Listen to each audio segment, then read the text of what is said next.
امانت کو اللہ تعالیٰ کے سپرد کرنے کا عجیب واقعہ۔ بہت سی کتابوں میں یہ روایت دیکھی جاتی ہے جس کو زید بن اسلم نے اپنے والد کے حوالے سے نقل کیا ہے۔ کہتے ہیں کہ حضرت عمر رضی اللہ تعالیٰ عنہ بیٹھے ہوئے لوگوں سے مخاطب تھے تو ایک شخص اپنا لڑکا ساتھ لیے ہوئے حاضر مجلس ہوا۔ اس کو دیکھ کر حضرت عمر فاروق رضی اللہ تعالیٰ عنہ نے فرمایا، میں نے نہیں دیکھا کہ کسی کوے کو جو زیادہ مشابہ ہو اس کوے سے، یعنی ایک کوا دوسرے کوے سے جیسی بہت مشابہت رکھتا ہے، ایسی مشابہت باپ اور بیٹے میں ہے۔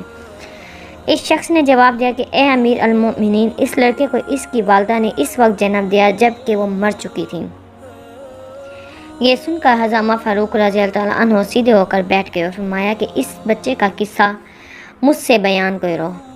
چنانچہ اس شخص نے کہا، اے امیر المؤمنین، ایک مرتبہ میں نے سفر کا ارادہ کیا، اس وقت اس کی والدہ کو اس کا حمل تھا۔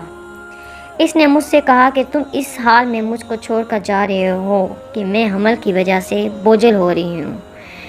میں نے کہا، میں اس بچے کو جو تیرے بطن میں ہے اللہ تعالیٰ کے سپرد کرتا ہوں۔ یہ کہہ کر میں سفر میں روانہ ہو گیا اور کئی سال کے بعد گھر واپس آیا تو گھر کا دروازہ مقفل پایا۔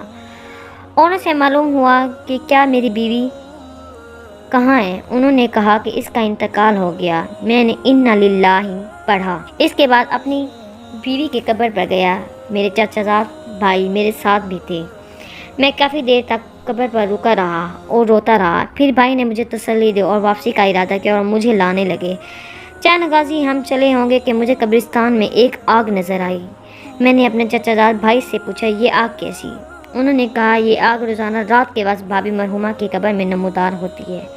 میں یہ سن کر انا للہ پڑھا اور کہا کہ عورت بہت نیک اور تہجد گزار تھی، تم مجھے دوبارہ اس قبر پر لے جاؤ۔ چنانچہ وہ مجھے قبر پر لے گئے۔ جب میں قبرستان میں داخل ہوا تو میرے چچا زاد بھائی وہیں ٹھٹک گئے اور میں تنہا اپنی مرحومہ بیوی کی قبر پر پہنچا تو کیا دیکھتا ہوں کہ قبر کھلی ہوئی ہے اور بیوی بیٹھی ہے اور یہ لڑکا اس کے چاروں طرف گھوم رہا ہے۔ آئی میں اس طرح متوجہ تھا کہ ایک غیبی آواز آئی کہ اللہ تعالیٰ کو اپنی امانت سپرد کرنے والے اپنی امانت واپس لے لے، اور اگر تو اس کی والدہ کو بھی اللہ تعالیٰ کو سپرد کردا تو وہ بھی تجھ کو مل جاتی۔ یہ سن کر میں نے لڑکے کو اٹھا لیا۔ میرے لڑکے کو اٹھاتے ہی قبر برابر ہو گئی۔ امیر المؤمنین، یہ قصہ جو میں نے بیان کیا اللہ کی قسم صحیح ہے۔